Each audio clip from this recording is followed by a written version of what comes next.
16वां श्लोक है। अनेक चित्त विभ्रांता मोहजाल समावृता प्रसक्ता काम भोगेषु पतंती नरकेषु च। तो इसका अर्थ क्या है? तो इस प्रकार अनेक चिंताओं से उद्विग्न होकर, है ना, कौन हो रहा है? असुरी लोग, है ना। 7वें श्लोक से ये 20वें श्लोक तक असुरी गुणों का वर्णन है, विस्तार से। तो ये अनेक चिंताओं से उद्विग्न हो रहे हैं असुरी लोग तथा मोहजाल में बंद कर।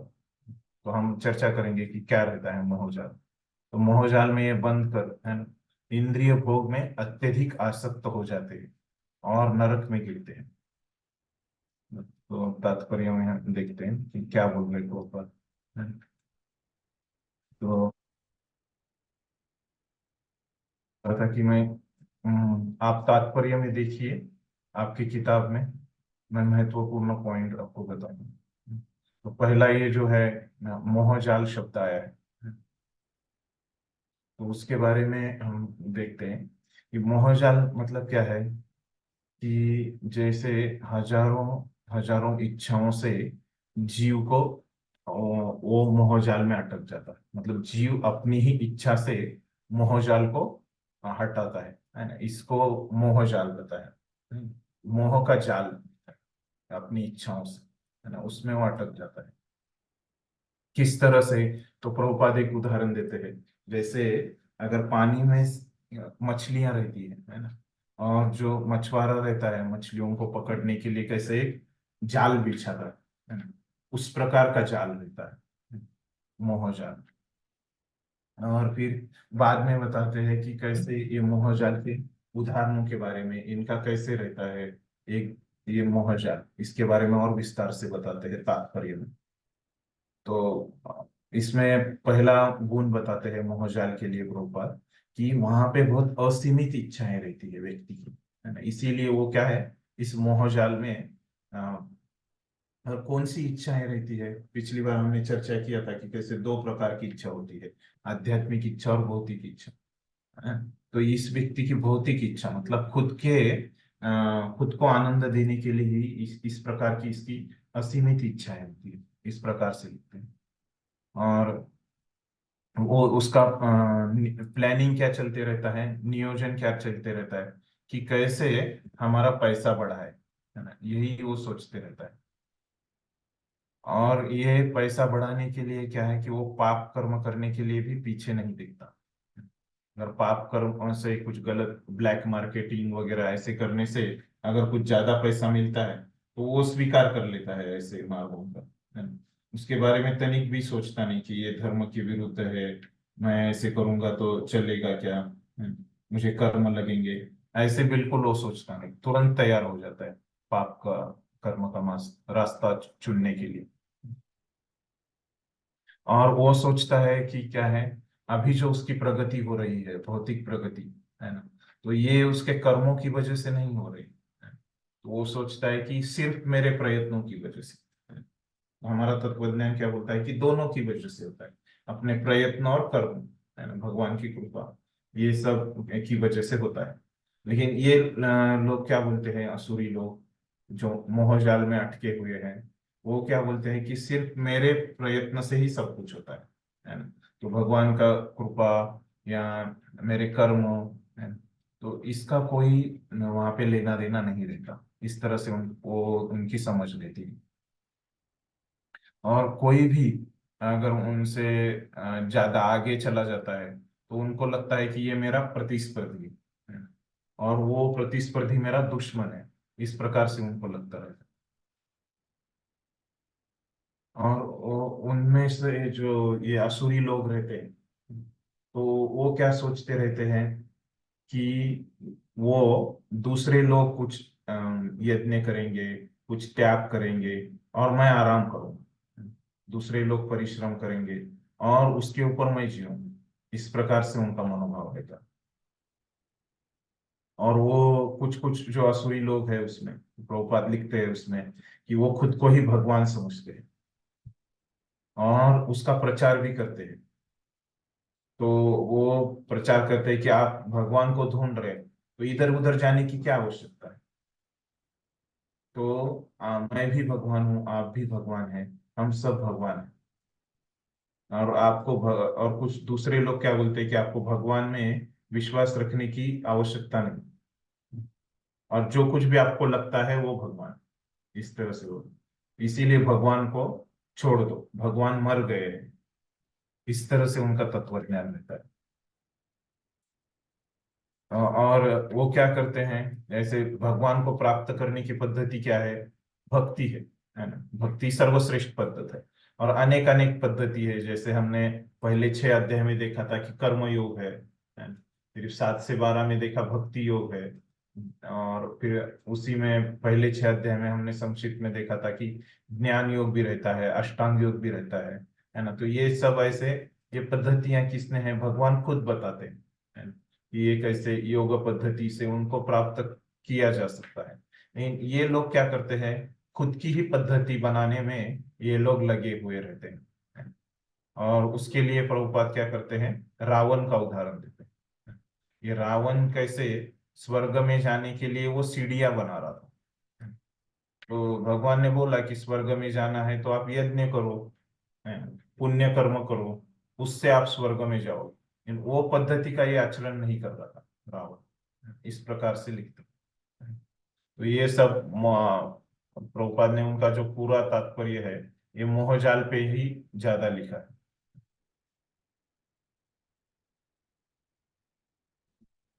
इस तरह से ये महत्वपूर्ण मुद्दे प्रभुपाद लिखते हैं ये श्लोक के बारे में। हाँ, चलिए कि इसमें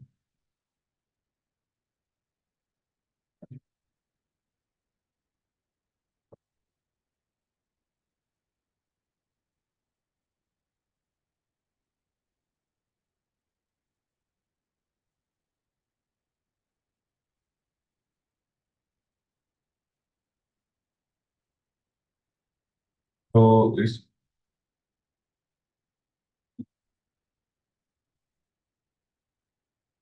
तो यहाँ पे विश्वनाथ चक्रवर्ती ठाकुर बोल रहे हैं, तो इस तरह से इनका मनोभाव है ना? तो यहाँ पे बोला है ना श्लोक में कि पतंती नरकेशु, है ना? तो नरक में गिरते हैं, है ना? तो ये जो शब्द लिखा है यहाँ पे, है ना?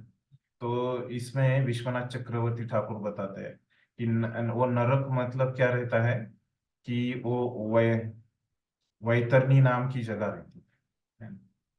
तो ये वैतरणी नाम का वो नरक रहता है, और वहां पे क्या रहता है, जो अपना ये रहता है, पस जो बोलते हैं वहां पे, खून और पस रहता है। पस को हिंदी में क्या बोलेंगे? जो पू बोलते हैं उसको, पू मराठी में पू बोलते हैं। बस ही बोलते हैं हिंदी में। हाँ, पस, हाँ। तो समझ गया आपको।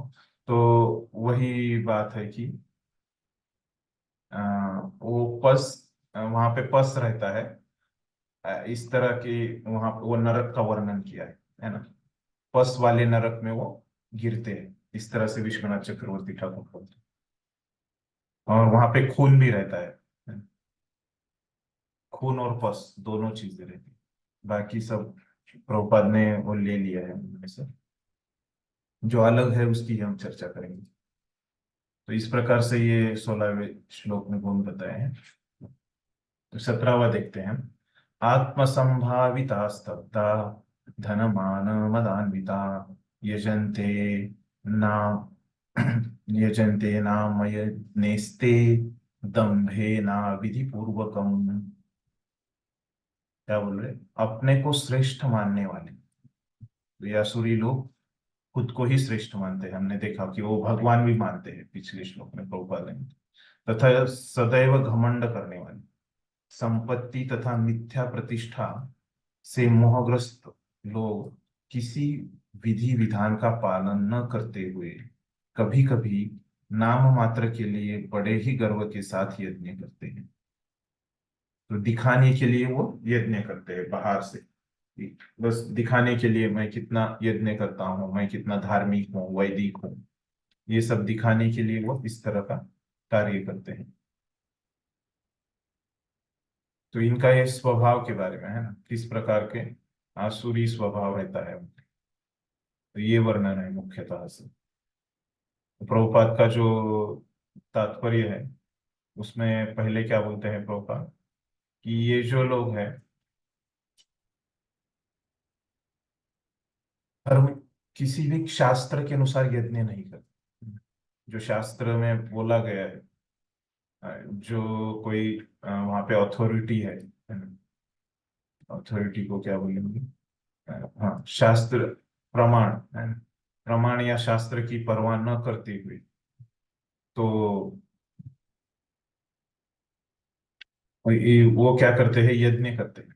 और वो बहुत घमंडी रहते हैं, इस प्रकार से बोलते हैं प्रभुपाद पहले। और फिर अविधि पूर्वकम, है ना, ये शब्द के बारे में थोड़ा सा बताते हैं प्रभुपाद। तो क्या रहता है ये अविधि पूर्वकम, नीचे ये अविधि पूर्वकम पहले बताता हूँ, बाद में ये आपको आसानी से समझ में आ जाए। तो अविधि पूर्वकम जो है, तो वो क्या रहता है, प्रभुपाद बताते हैं कि वो लोग क्या करते हैं कि जो शास्त्रों के नियमों को आ, पालन नहीं करते, और हमेशा वो घमंडी रहते हैं, उद्धट रहते हैं। तो इनको ये एक उनका पहला गुण है। और उनका जो घमंड रहता है, वो क्यों रहता है, उनके पास जो पैसा है, और उनका पैसा, और एक शब्द बोलते हैं,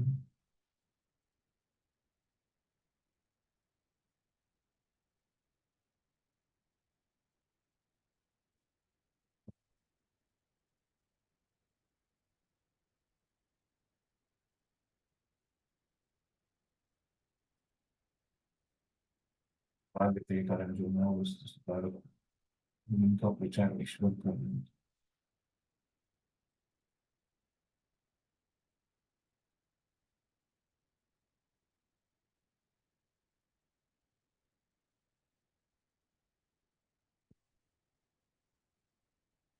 थोड़ी सी संपत्ति तथा झूठी झूठी प्रतिष्ठा, है ना। तो संपत्ति मतलब संपत्ति, पैसा, और झूठी प्रतिष्ठा, है ना, उनको लोग उनकी वाह वाह करते हैं। उसके कारण क्या होता है, वो मोह उत्पन्न होता है। उसी के कारण वो घमंडी बनते हैं, है ना? वो क्यों घमंडी बनते हैं, उसका कारण प्रभुपाद यहाँ पे हमको बता रहे हैं। ये सब अविधि पूर्वक हम, और ये लोग क्या करते हैं, जैसे बोला कि ऊपर ऊपर से ये लेते हैं, तो ये लोग संन्यास भी लेते हैं।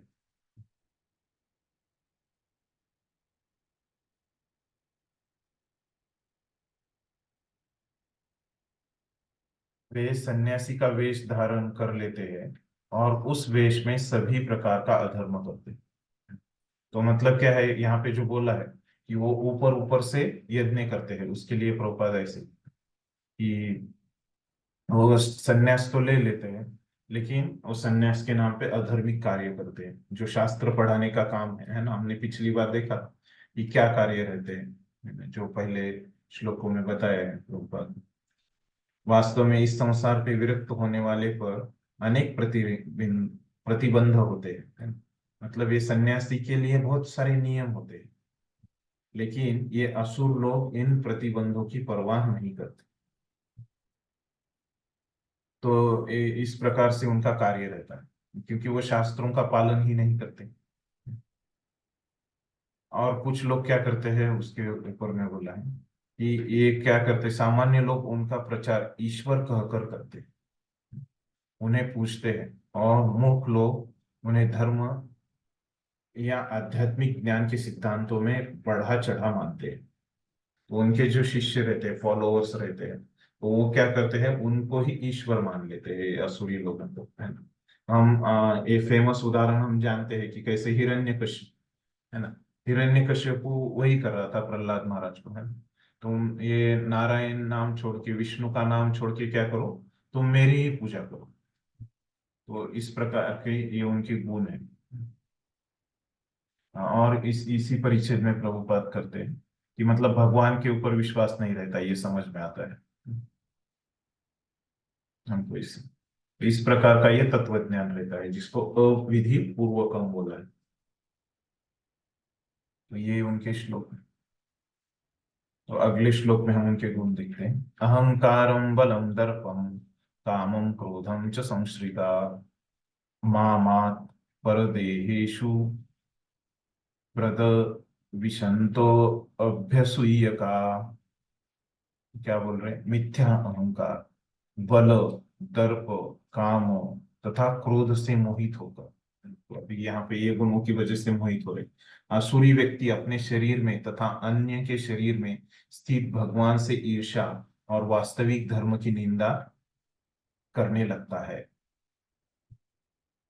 तो मोह से ग्रस्त होकर क्या करने लगता है? अपने शरीर में तथा अन्यों के शरीर में स्थित है ना, सबके शरीर में जो भगवान है, तो उनकी ईर्ष्या और वास्तविक धर्म की निंदा। तो यहाँ पे ये गुणों की वजह से वो मोहित हो रहा है। फिर और उनके खुद की और भगवान, आजू बाजू के लोगों की, है ना, क्या जो हृदय में भगवान है उनसे ईर्ष्या कर रहा है और धर्म की निंदा भी करता है।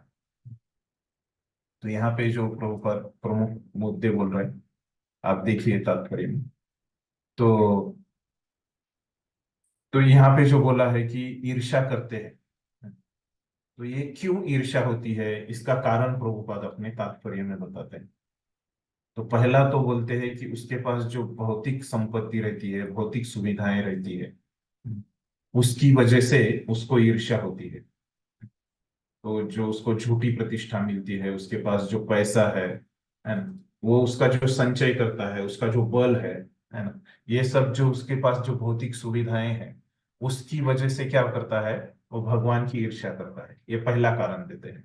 और एक कारण देते हैं प्रभुपाद, और क्या करता है वो, उसको ज्ञान नहीं है ना, उसको क्या ज्ञान नहीं है कि हम इस जीवन में अच्छे से जो भगवान को प्राप्त करने की जो पद्धतियां हैं उसका अभ्यास करके, है ना, कोई भी पद्धति का अभ्यास करके हम अगले जीवन की तैयारी कर सकते हैं, है ना?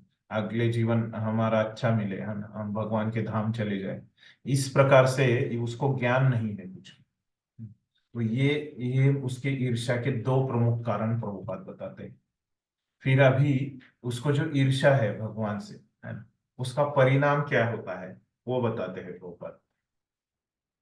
तो यहाँ पे बताते हैं कि वो ईर्ष्या की वजह से क्या करते हैं, वो अहिंसा करते हैं, है ना। तो दूसरे लोगों को मारते हैं और खुद के ऊपर भी हिंसा करते हैं। इस प्रकार से मतलब आत्महत्या वगैरह ये जो है, तो ये खुद के ऊपर ही हिंसा है। इस प्रकार के कार्य वो करते हैं। और भगवान के प्रति ईर्ष्या है ना? और अधर्म की वो निंदा करते हैं।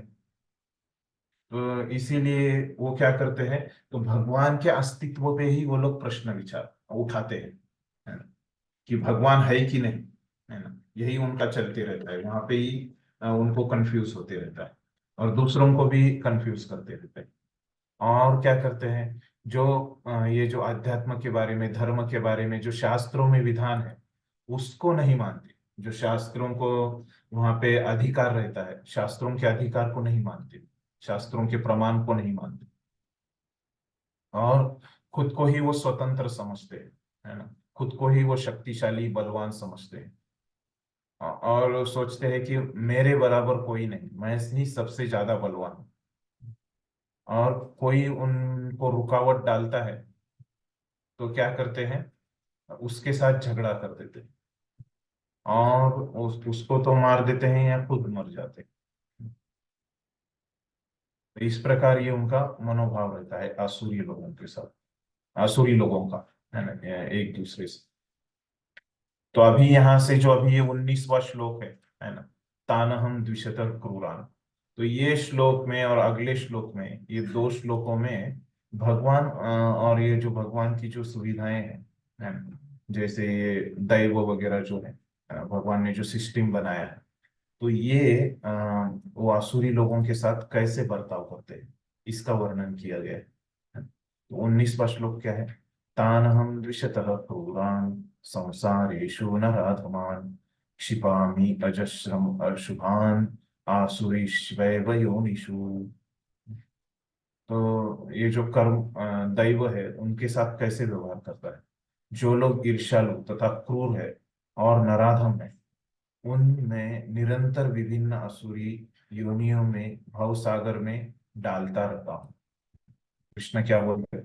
तो ऐसे जो आसुरी लोग वाले मनोभाव के जो लोग हैं, उनको निरंतर विभिन्न आसुरी योनि है ना, तो उनका अगला जन्म फिक्स है। आसुरी योनि में ही उनको जन्म मिलता है, और इसी भव सागर में, है ना, इसी भौतिक जगत में वो घूमते रहते हैं, है ना। ये कृष्ण बोल रहे हैं, मैं उनको डाल देता हूँ इस भव सागर में। तो इस प्रकार से कृष्ण का व्यवहार रहता है उनके साथ। तो इसके तात्पर्य में प्रभुपाद क्या बोलते हैं कि प्रभुपाद बोलते हैं कुछ भी अपने आप नहीं होता। तो जैसे हमको लगता है कि ये शरीर मुझे अपने आप मिला है, तो भगवान जो यहाँ पे बोल रहे हैं ना कि मैं खुद डालता हूँ, तो प्रभुपाद बोल रहे हैं कि कुछ भी अपने आप नहीं होता। और आगे बोलते हैं कि ये जो श्लोक में है, ये श्लोक में हमको बताया गया है कि कैसे जो आत्मा रहता है, कोई भी आत्मा, ये किसी विशिष्ट शरीर में ही जाता है। तो ये कैसे जाता है? तो ये भगवान की इच्छा से जाता है, ये हम समझ सकते हैं। मतलब दैव से जाता है, जैसे भागवतम में बताया गया है, कर्मणा दैव नित्येन। तो भगवान ने जो सिस्टम बनाया है दैव का, तो वो दैव के सिस्टम की वजह से जाता है। ये बताते हैं प्रभुपाद कि कैसे किसी को भी जो शरीर मिलता है वो क्या है, अपने दैव मतलब अपने कर्मों से मिलता है।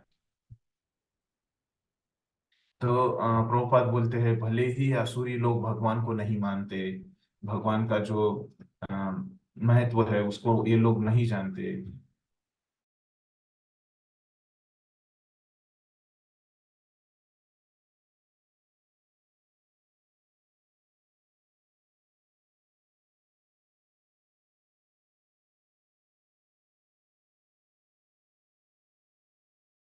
तो वो जो मैंने श्लोक बोला अभी, नेत्रेण जंतुर्देहोपपत्तये स्त्रिया प्रविष्ट उदरम पुंसो रेत कणाश्रय।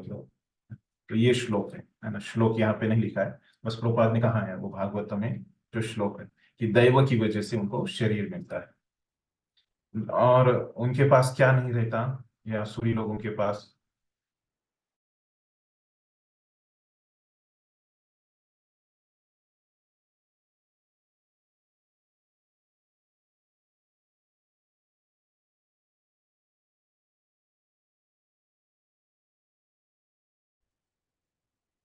कि कैसे ये मृत्यु के बाद, है ना, जो जीव है माता के गर्भ में रखा जाता है, और जहाँ उच्च शक्ति के निरीक्षण में उसे विशेष प्रकार का शरीर प्राप्त होगा।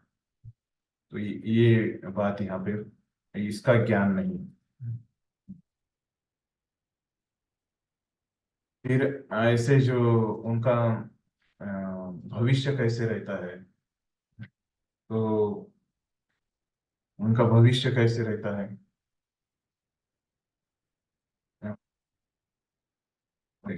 ऐसे आसुरी होने वाले मनुष्य सदैव काम से पूरित रहते हैं, सदैव उग्र घृणास्पद तथा अपवित्र होते हैं। जंगलों के अनेक शिकारी मनुष्य आसुरी योनि से संबंधित माने जाते हैं, और उनके उदाहरण देते हैं। जो जंगलों में शिकार वगैरह सब दूसरों को मारते रहते हैं, इस प्रकार के योनियों में उनका जन्म होता है। वो दूसरों को मारते रहते हैं। तो ये कृष्ण उनके साथ कैसा बर्ताव करते हैं, है ना, ये प्रभुपाद लिखते हैं इसमें। तो इसमें अगले श्लोक में भी हम देखेंगे कि कृष्ण उनके साथ किस प्रकार का व्यवहार करते हैं। आसुरम योनिम आपन्ना मूढ़ा जन्मनि जन्मनि जन्मनि माम अप मा, माम प्राप्येव कौन्तेय ततो यान्त्यधमाम गतिम। हे कुंती पुत्र, ऐसे व्यक्ति आसुरी योनि में बारंबार जन्म ग्रहण करते हुए कभी कभी मुझ तक, कभी भी कभी भी मुझ तक पहुंच नहीं पाते। वे धीरे धीरे अत्यंत अधम गति को प्राप्त होते हैं। तो ये वो कभी भी तक नहीं पहुंच पाते, और धीरे धीरे उनका जो गति है ये कम ही हो जाता है। तो प्रभुपाद यहाँ पे बता रहे कि, तो यहाँ पे भगवान बोल रहे कि कभी भी मुझ तक नहीं पहुंच पाते। शुरुआत करते हैं प्रभुपाद की, हमने तो अभी तक सुना है कि ये कभी भी मेरे तक नहीं पहुंच पाते। और पहले बोला था कि कैसे एक जन्म के बाद क्या होता है, उनको दूसरा जन्म मिलते जाता है। के लिए आशा क्या है? तो प्रभुपाद बोलते हैं कि उनके लिए कुछ आशा नहीं।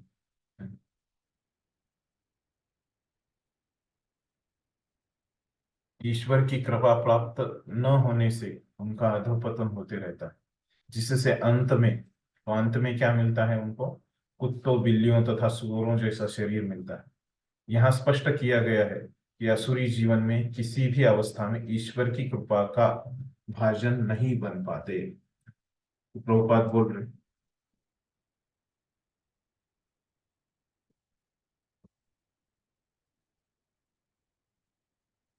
तो यहाँ पे स्पष्ट किया गया है कि ऐसे असुर जीवन की किसी भी अवस्था में ईश्वर की कृपा का भाजन नहीं बन पाते। तो इनको कोई आशा नहीं है ना, इस प्रकार से प्रभुपाद बोलते हैं जो भगवान ने बोला है। तो भगवान तो दयालु है ना, तो उनके लिए कुछ तो आशा होनी चाहिए ना, ये असुरों के लिए। तो उसके बारे में प्रभुपाद बताते हैं ये वेदांत सूत्र से। यहाँ पे तो वो यहाँ पे प्रभुपाद प्रश्न पूछते हैं कि ऐसे असुरों पर कृपालु नहीं हो तो उन्हें कृपालु क्यों कहा जाता है? फिर लोग प्रश्न पूछेंगे कि अगर भगवान तो कृपालु बोलते हैं, तो फिर यहाँ पे तो बोला है भगवान ने कि उनको कभी भी वो मुझे प्राप्त नहीं कर पाएंगे। तो ये प्रश्न के उत्तर के लिए प्रभुपाद बोलते हैं कि वेदांत सूत्रों से पता चलता है कि परमेश्वर किसी से घृणा नहीं करते। तो मतलब क्या है कि भगवान उनको घृणा नहीं करते। असुरों को निम्नतम योनि में रखना उनकी कृपा की अन्य विशेषता है। तो इसको कैसे समझे, देखिए यहाँ पे जो बोला है प्रभुपाद ने उस प्रश्न का उत्तर दिया है ना। इस प्रश्न के उत्तर में कहा जा सकता है कि वेदांत सूत्र से पता चलता है कि परमेश्वर किसी से घृणा नहीं करते। तो इसमें कैसे उत्तर मिला वो प्रश्न का, तो हम देखते। तो भगवान तो कृपालु है। तो उनकी कृपा कैसे है ये समझने के लिए हम उदाहरण देंगे कि कैसे जो शिक्षक रहते हैं, है ना, मुख्याध्यापक रहते हैं, है ना, तो वो कृपालु ही रहते हैं, है ना। उनको लगता है कि सब जो विद्यार्थी है ना, वो परीक्षा में उत्तीर्ण हो जाए, इसीलिए वो मेहनत लेके पढ़ाते हैं वहां पे। कोई भी जो स्कूल के विद्यार्थी रहते हैं, तो फिर अगर कोई विद्यार्थी पढ़ाई ही नहीं करता तो क्या बोलेंगे शिक्षक? तो ये कभी उत्तीर्ण नहीं होगा, ये कभी पास नहीं होगा, है ना, इस प्रकार से बोलेगा, है। क्योंकि वो तो उनको तो ऐसे वो किसी के दुश्मन नहीं है, वो तो दयालु रहते हैं। उस भाव में यहाँ पे भगवान बोल रहे हैं, है। क्योंकि वो किसी की घृणा नहीं करते, जैसे शिक्षक रहते हैं, स्कूल के जो प्रिंसिपल रहते हैं, वो क्या करते हैं, किसी की घृणा नहीं करते, है। जिस प्रकार से वो विद्यार्थी पढ़ाई करके आएगा, अपने परीक्षा में लिखेगा, उस प्रकार से उसको मार्क मिलते हैं। लेकिन अभी हमने आसुरी लोगों का ये वर्णन देखा इतना, है ना। तो इतना मतलब अगर कोई विद्यार्थी है वो कभी किताब ही नहीं खोलता, है ना, इस प्रकार से अगर कोई विद्यार्थी का वर्णन करता है, तो अवश्य ही वो विद्यार्थी क्या है, फेल होने वाला है। इसमें ज्यादा बुद्धि नहीं लगती ये बताने में हमको। तो उसी प्रकार से क्या होने वाला है, तो ये जो आसुरी लोग, उनका बर्ताव हमने देखा, उनका मनोभाव देखा, है ना, उनके गुण देखे। तो ऐसे अगर गुण रहेंगे तो क्या हो जाएगा, तो जरूर अवश्य वो उनको अच्छा जन्म नहीं मिलने वाला, है ना। तो उसी प्रकार से भगवान बोलेंगे अगर वो सुधर जाते हैं तो उनको मिल जाएगा, लेकिन उनको समय लगेगा, क्योंकि पिछला जो उनका कर्म है है ना, वो बहुत बुरा है। तो ये ऐसे हम समझ सकते हैं कि भगवान कैसे दयालु है, और फिर भी वो इस बात को ऐसे बोल रहे हैं कि वो कभी भी मुझे प्राप्त नहीं कर पाते। तो उस भाव में भगवान बोल रहे हैं, क्योंकि तो हमेशा तो वो क्या रहते हैं, वो किसी की घृणा नहीं करते भगवान, वो सब के प्रति उनका समभाव रहता है। उसके आगे क्या बोलते हैं प्रभुपाद, असुरों को निम्नतम योनि में रखना उनकी कृपा है ना? ये ऐसे नहीं करेंगे, है ना। उनको अगर अगला जन्म असुरों का ही नहीं देंगे तो ये क्या है, उनके ऊपर कृपा नहीं है ना। असुरों का देंगे तो कृपा है ना?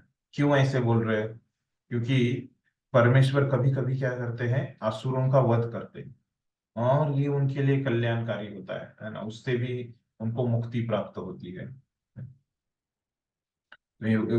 उनको मुक्ति मिल जाती है। तो ऐसे इतिहास में बहुत उदाहरण है, रावण को, हिरण्यकश्यप, इनको मार के भगवान ने उनको मुक्ति प्राप्त कर दी है ना।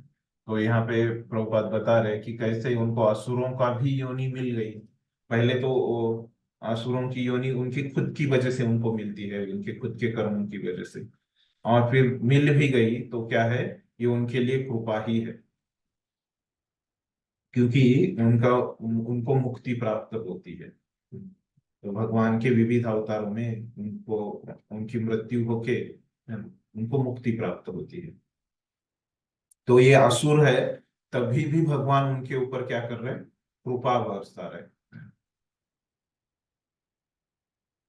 और इसीलिए भगवान उनका वध करते हैं। तो इस प्रकार से ये भगवान का कैसे उनके साथ आदान प्रदान रहता है ना, ये आखिरी के दो श्लोकों में हमको पता चलता है। और पहले उनके असुरों की गुण के बारे में वर्णन है। तो जैसे हमने पिछली बार किसी ने तो प्रश्न पूछा था, तो हमने बोला था कि कैसे ये सब अभी ये असुरी गुणों से कैसे बाहर निकलना है ना, इसका उपाय भी भगवान अभी ये अंतिम के 4 श्लोकों में देते हैं, है ना।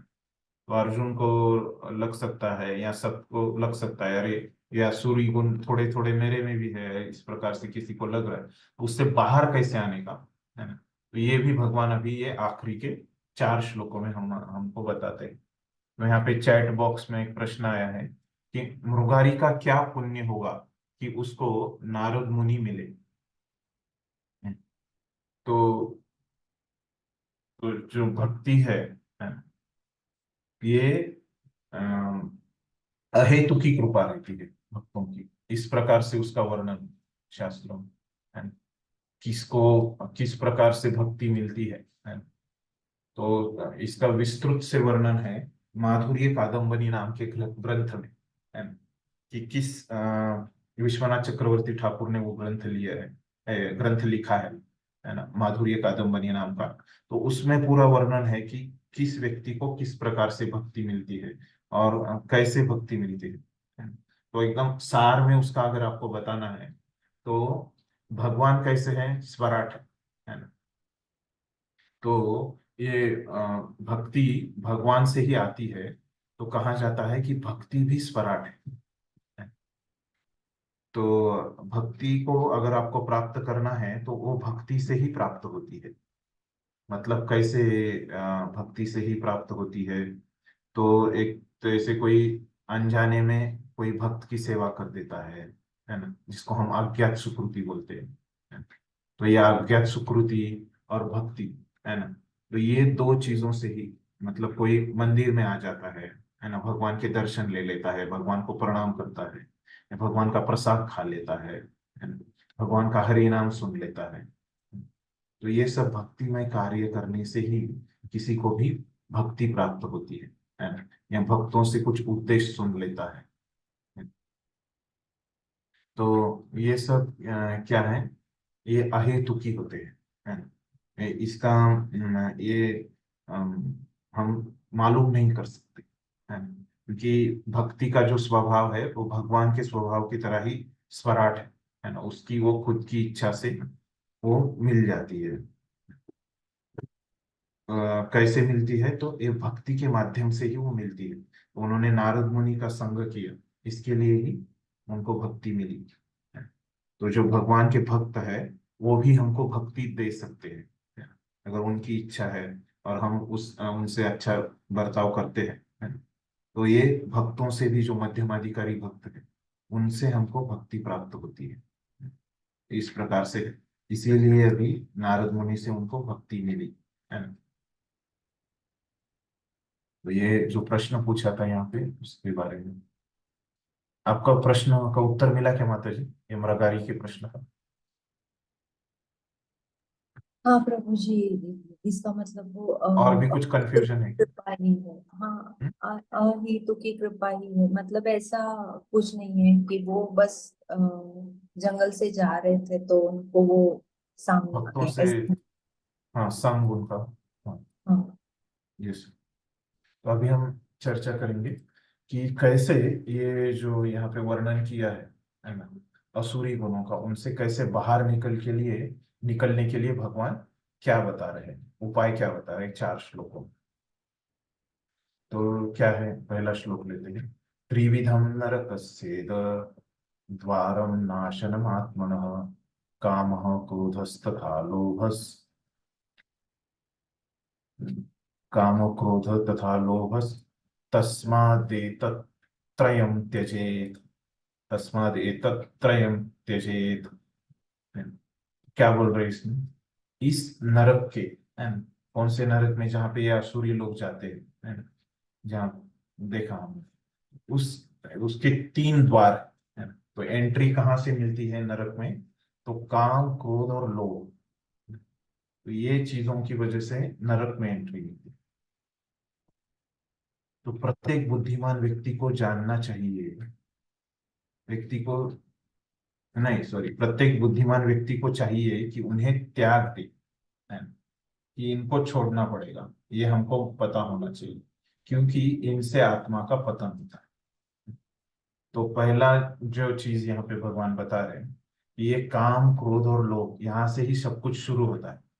जैसे कोई भी घर हो, मंदिर हो, कोई भी चीज, कहाँ पे शुरू में क्या रहता है? दरवाजा रहता है। तो ये नरक के 3 दरवाजे हैं, है ना? तो यहाँ से नरक में एंट्री मिलती है। प्रभुपाद इसके बारे में छोटा सा तात्पर्य लिखते हैं कि वही बता रहे कि यहाँ पे आसुरी जीवन का आरंभ होता है। तो प्रत्येक मनुष्य क्या करना चाहता है? अपने इच्छाओं को ही तुष्ट करना चाहता है, किंतु जब उसे पूरा नहीं कर पाता, कोई भी जो व्यक्ति है, अपने इच्छा, सब जो भौतिकवादी व्यक्ति रहते हैं, उनको खुद को ही प्रसन्न करने की इच्छा रहती है, और जब वो इच्छा पूरी नहीं हो पाती, है ना, तो क्या होता है? क्रोधित होता है।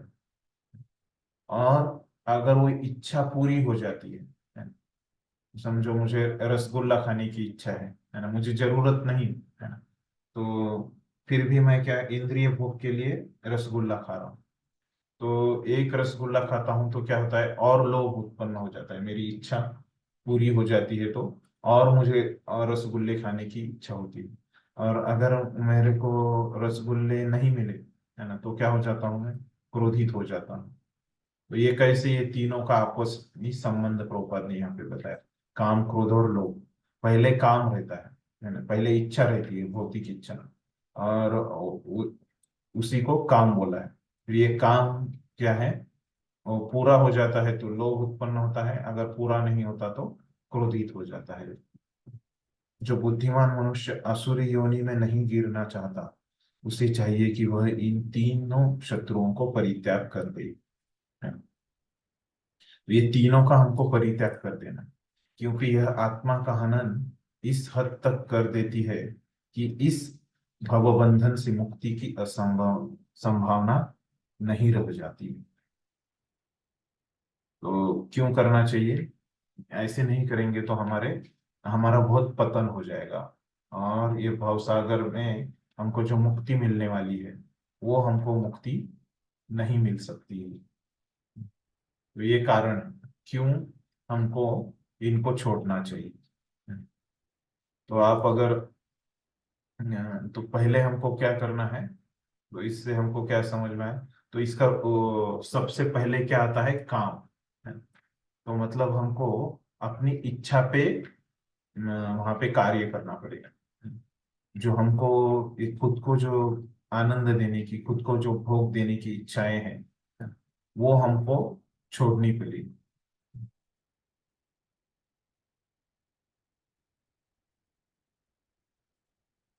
मैं आचार्य गण इसके बारे में क्या बताते हैं, ये जो गुण है ये इतने खराब गुण है ना।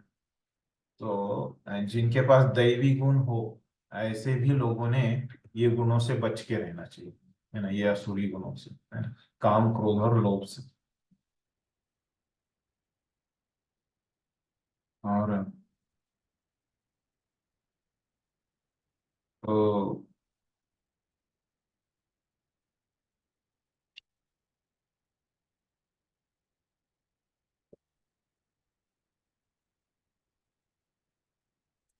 तो ये सब जो यहाँ पे और एक हमको क्या समझ में आता है, ये सब जो असुरी गुण है ना, तो उनका मूल कहाँ पे है, जहाँ से ये सब आ रहे हैं, तो ये काम है।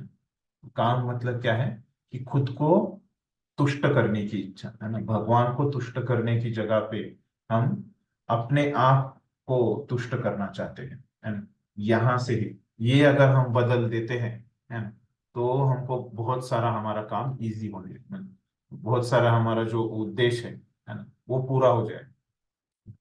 क्योंकि हमने देखा कि क्रोध और लोभ ये कहाँ से आ रहे हैं, काम से ही आ रहे हैं। भगवान बोलते हैं तीनों को छोड़ दो। अगर हम काम को छोड़ देंगे तो ये क्रोध और लोभ आएंगे ही नहीं, है ना। और ये तीन नहीं आएंगे तो क्या हो जाएगा, यह आसुरी गुण हम में आएंगे ही नहीं। ये पहला जो उपाय है भगवान ने यहाँ पे बोला है कि हमको अपनी इच्छाओं को बदलना है ना? तो मतलब भगवान ने बोला है काम क्रोध और लोभ को छोड़ना है, लेकिन इसका सार में क्या है कि हमको अपनी इच्छाओं को बदलना है ना? भगवान को प्रसन्न करने की इच्छा हमको स्वीकार करनी है, और खुद को आनंद देने की इच्छा हमको छोड़ देनी है ना, सरल भाषा में ये है उसका अर्थ। अभी दूसरे उपाय में क्या बोलते हैं, एतैर्विमुक्तः कौन्तेय तमो द्वारे स्त्रिभिर्नरः आचरत्यात्मनः श्रेयस ततो याति पराम गति। अभी दूसरे उपाय में बोल रहे हैं कि हे कुंती पुत्र, जो व्यक्ति इन तीन नरकों द्वारे से बच पाता है, वह आत्मा साक्षात्कार के लिए कल्याणकारी कार्य करता है, और इस प्रकार क्रमशः परम गति को प्राप्त होता है। अभी इसका फायदा बोल रहे हैं। कोई अगर ये छोड़ देता है काम क्रोध और लोभ को, तो क्या होता है, जो आत्म साक्षात्कार के लिए बहुत कल्याणकारी कार्य करता है।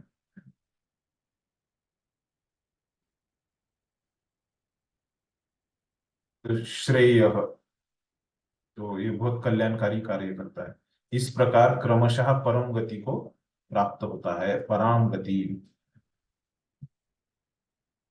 तो इस प्रकार से भगवान ने उसका फायदा बताया है ना, अगर कोई काम क्रोध और लोभ को छोड़ देता है तो प्रभुपाद क्या समझाते हैं तात्पर्य में, तो देखिए, मनुष्य को मानव जीवन की तीन शत्रुओं काम क्रोध तथा लोभ से अत्यंत सावधान रहना चाहिए। जो व्यक्ति जितना इन तीन गुणों से मुक्त होगा, उतना ही उसका जीवन शुद्ध होगा। हमारा जीवन शुद्ध है कि नहीं, है ना, तो वो कैसे देखना है, तो हम किस तरह से देख सकते हैं, हम खुद का आत्म परीक्षण करके काम क्रोध और लोभ हमारे में कितना है, तब यह वैदिक साहित्य में आदिष्टि आदिष्ट विधि विधानों का पालन कर सकता है। और ये अगर हम छोड़ देते हैं, है ना, तो हमको नियमों का पालन करना बहुत आसान हो जाता है ना। तो किस तरह से, अगर देखो एकादशी है ना, तो एकादशी में क्या हमको अम, एकादशी का धान्य जो है, ग्रेन्स हमको छोड़ देना रहता है ना, तो ये नियम है ना? तो जितना मैं खुद को ही आनंद भोग देने की इच्छा से मैं मुक्त हूँ, है ना, उतना मैं क्या कर पाऊंगा, कोई भी नियम का, है ना, तुरंत मैं क्या करूंगा, जो ग्रेन्स है, धान्य है, उसको मैं त्याग दूंगा, है ना, और जो फल इत्यादि जो एकादशी को चलता है वही ले लूंगा, है ना। मुझे खुद की खुद को आनंद देने की इच्छा से मैं जितना मुक्त हूँ, है ना, उतना मैं क्या करूंगा, ये नियमों का पालन करूंगा। तो वो प्रभुपाद बोल रहे। इस प्रकार मानव जीवन के विभिन्न विधि विधानों का पालन करते हुए वह अपने आप को धीरे धीरे आत्म साक्षात्कार के पद पर प्रतिष्ठित कर सकता है। वैसे ये अगर ये छोड़ देगा तो क्या हो जाएगा, वो जो शास्त्रों के विधि विधान है ना, शास्त्रों में जो हमको पालन करने के लिए जो बताया गया है, वो धीरे धीरे करके वो क्या करेगा, ये आत्म साक्षात्कार के रास्ते पे, पद पे वो आगे बढ़ेगा, प्रतिष्ठित कर सकता है। यदि वह इतना भाग्यशाली हुआ कि इस अभ्यास को कृष्ण भावनामृत के पद तक उठ सके, तो उसकी सफलता निश्चित है। तो यहाँ पे अभी प्रभुपाद बोल रहे हैं कि वो अगर कृष्ण भावनामृत में आ जाए, तो मतलब क्या है, इसका अर्थ क्या है।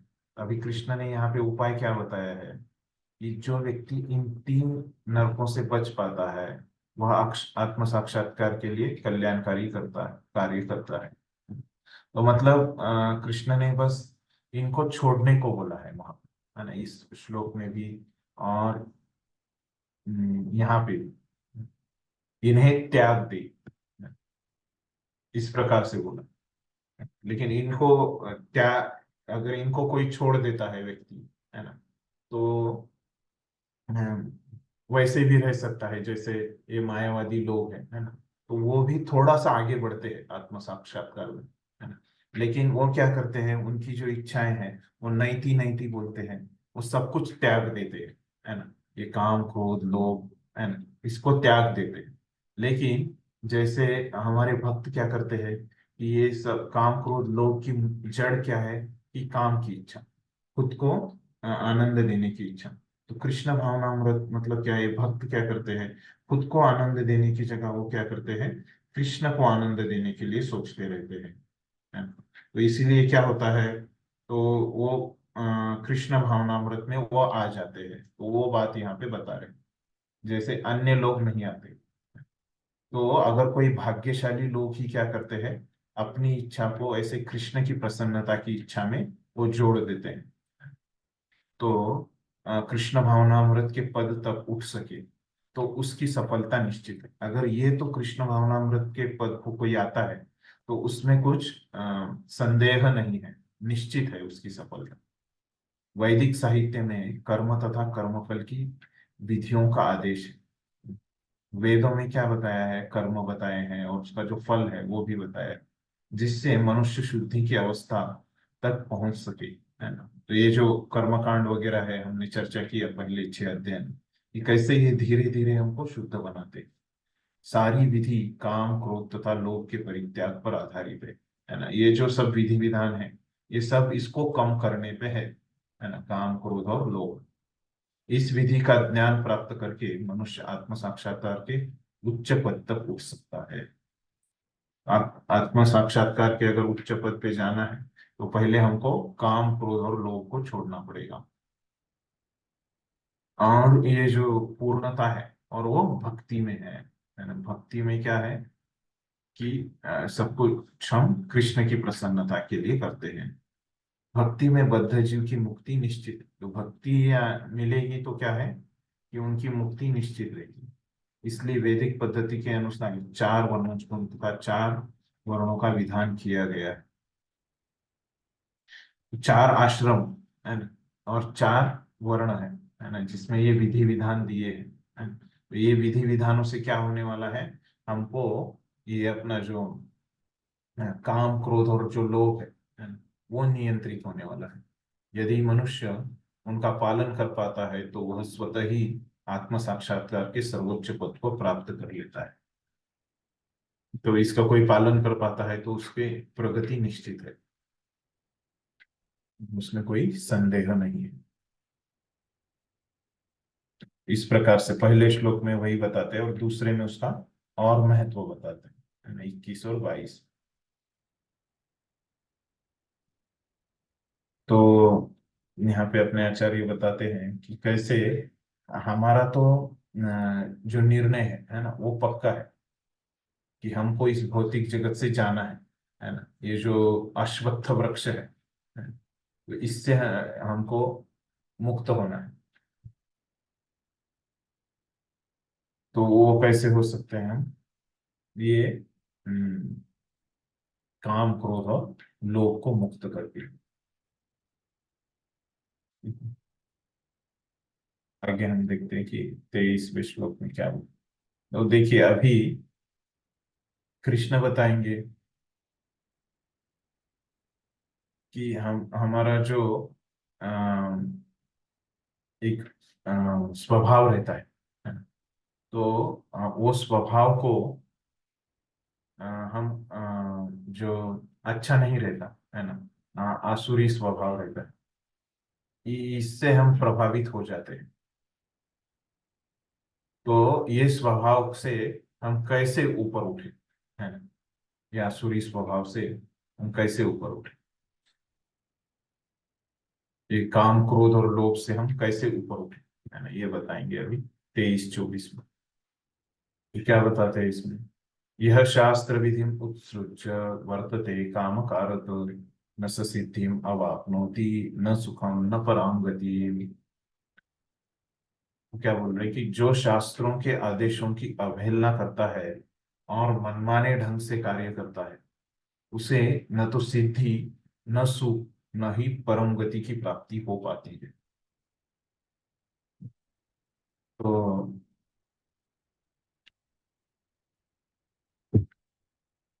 क्या बताया ये यहाँ पे कृष्ण ने संक्षिप्त में, है ना।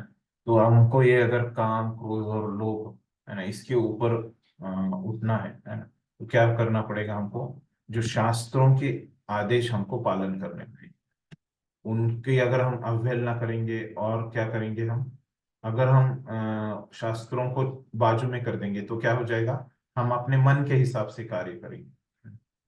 तो और हमको क्या होगी? सिद्धि प्राप्त नहीं होगी, मतलब यश प्राप्त नहीं होगा, सुख भी नहीं मिलेगा, और हमको जो हमारा ध्येय है परम गति, वो भी हमको नहीं प्राप्त होगा, है ना। तो यहाँ पे सबसे पहले क्या बोला गया है?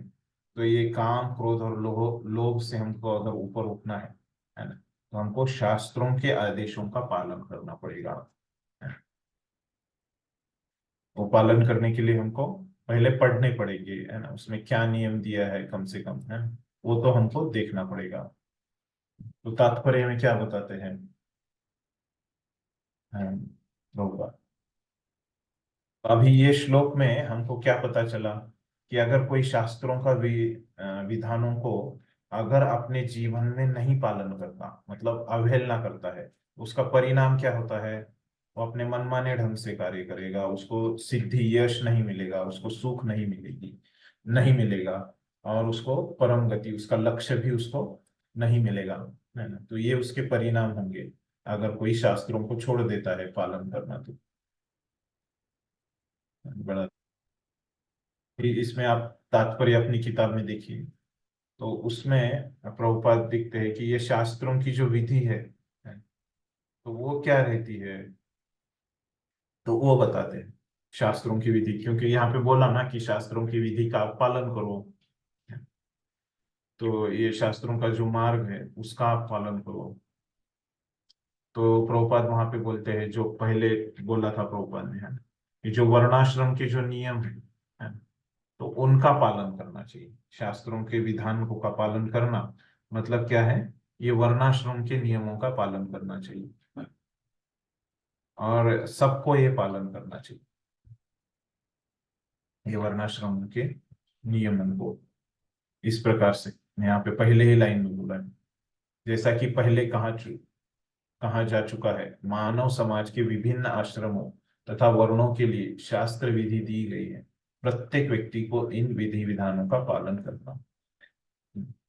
तो पहली चीज क्या बोल रहे हैं प्रभुपाद, कि ये शास्त्र विधि मतलब अपने को जो वर्णाश्रम के नियम है वो दिए है ना, तो उसका पालन करना है। फिर बाद में प्रभुपाद समझाते हैं ये जो नियम दिए गए हैं शास्त्रों में, उनका उद्देश्य क्या रहता है। तो पहला बताते हैं कि ये जो नियम दिए गए हैं वो हमको धीरे धीरे, है ना, जैसे हम देखते हैं कि स्कूल में क्या नियम रहते हैं कि उसकी उपस्थिति कम से कम 75% चाहिए, है ना, विद्यार्थी की उपस्थिति, है ना, उसको आना है, स्कूल में आना है। तो ये जो सब नियम है तो क्या करते हैं, धीरे धीरे एक एक दिन, ऐसे एक साल वो आता है तो वो उत्तीर्ण होता है। तो ये सब नियम क्या करते हैं, धीरे धीरे वो व्यक्ति को पूर्णत्व की तरफ लेके जाते हैं। ये पहला फायदा बोलते हैं। तो प्रभुपाद बोलते हैं अभी ये नियम किसी को पता हो सकते हैं, है ना, लेकिन सिर्फ नियम पता होने से नहीं चलेगा। तो लेकिन ये नियमों को लागू भी करना पड़ेगा, अपने जीवन में उसका पालन भी करना पड़ेगा। अगर ऐसे कोई उसका पालन नहीं करेगा तो क्या हो जाएगा, वो अधम व्यक्ति रहेगा, इस प्रकार से बोलते हैं। तो ये दूसरा उद्देश्य बताते हैं। तो और एक उद्देश्य बताते हैं कि ये कोई नियमों का पालन भी करेगा, है ना,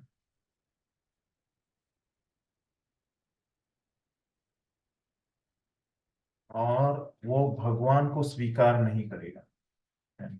तो भगवान के तत्व को वो स्वीकार नहीं करेगा, है ना, तो उसके नियमों को कुछ अर्थ नहीं है ना, उसके नियमों का पालन करने को कुछ अर्थ नहीं, है ना। वो पूरे नियम पालन कर रहा है लेकिन भगवान का तत्व ही उसको पता नहीं, है ना। तो भगवान को ही वो मानता नहीं, तो वो उसका जो ये है, व्यर्थ है सब नियमों का जो उसको आचरण कर रहा है वो सब व्यर्थ है ना। तो इसीलिए प्रभुपाद बोलते हैं कि अगर कोई भगवान के तत्व को स्वीकार करता है, भगवान के अस्तित्व को स्वीकार करता है, तो उसको क्या करना चाहिए, खुद को भगवान की सेवा में लगाना चाहिए। नहीं तो क्या हो जाएगा, बाकी सब व्यर्थ हो जाएगा। तो इस प्रकार बोलते हैं वो नियमों के बारे में प्रभुपाद। फिर उसके बाद वहां पे जो शब्द आया है काम कर्तः, है, ये जो श्लोक में शब्द आया है वर्तते काम कारत, काम कारत, उसके बारे में प्रभुपाद बताते हैं तात्पर्य में, है ना। तो ये देखिए यहाँ पे काम कारक के शब्द है। तो इस शब्द के बारे में क्या बताते हैं कि अपने मन के हिसाब से कार्य करना, अपने इच्छा के हिसाब से, मन में जो अपनी जो इच्छा है काम के वश में आके, है ना, वो इच्छा से वो कार्य करते हैं, कुछ नियमों का पालन नहीं करते, है ना। ये है काम कारक। मतलब क्या करता है, वो नियमों को जानता है ना, वह जानता है कि ऐसा करना मना है ना, लेकिन फिर भी वो वैसा करता है अपने मन के हिसाब से। वो जानता है फिर भी जानबूझ के वो वैसे करता है ना। इसको क्या बोला गया है, काम कारक, ये प्रकार से। और फिर ऐसे व्यक्ति का फिर उसको गति क्या प्राप्त हो जाएगी, तो आगे बताते हैं इसी को स्वेच्छाचार कहते हैं, है ना, अपने मन से। तो उसी को और बता रहे कि अमुक काम करना चाहिए फिर भी उसे वो नहीं करता, है ना। इसीलिए उसको स्वेच्छाकारी भी कहा जाता है। ऐसे व्यक्ति अवश्य ही भगवान द्वारा दंडित होते हैं। ऐसे लोगों को दंड मिलता है भगवान द्वारा। ऐसे व्यक्तियों को मनुष्य जीवन की सिद्धि प्राप्त नहीं हो पाती, पराम गति उनको प्राप्त नहीं होती है। मनुष्य जीवन तो अपने आप को शुद्ध बनाने के लिए है, किंतु जो व्यक्ति विधि विधानों का पालन नहीं करता वह अपने को न तो शुद्ध बना सकता है, नहीं वास्तविक सुख प्राप्त कर सकता है। तो इस प्रकार से शुरुआत कहाँ से करनी चाहिए, शास्त्रों के विधि विधानों का पालन करने से। इस प्रकार से प्रभुपाद इसमें लिखते हैं।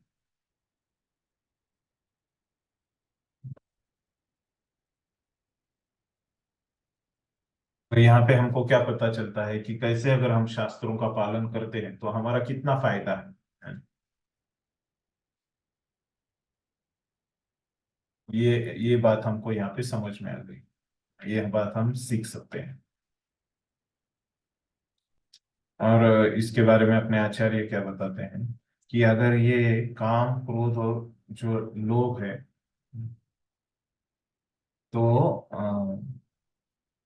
तो ये वर्णाश्रम के बिना जाएगा ही नहीं, है ना। कम से कम वहां से तो भक्ति से जाएगा, लेकिन शुरुआत आप कम से कम वर्णाश्रम से करो, है ना। वो तो पॉइंट लिया प्रॉपर है।